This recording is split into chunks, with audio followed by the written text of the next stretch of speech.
بسم اللہ الرحمن الرحیم۔ السلام علیکم۔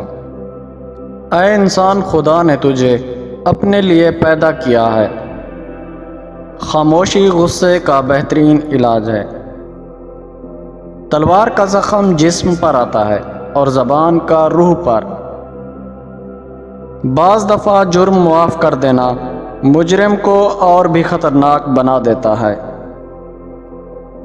گناہ کسی نہ کسی صورت دل کو بے قرار رکھتا ہے۔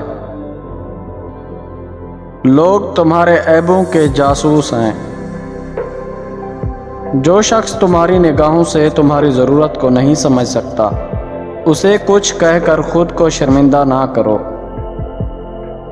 جس شخص کو سال بھر کوئی تکلیف یا رنج نہ پہنچے، بس وہ جان لے کہ میرا رب مجھ سے ناراض ہے۔ جس نے لوگوں کا حق نہ جانا، اس نے خدا کا حق نہ جانا۔ جو اپنا جوتا خود گانٹھ لیتا ہے، کپڑے خود دھو لیتا ہے، غلام کی عزت کرتا ہے، وہ تکبر سے عاری ہے۔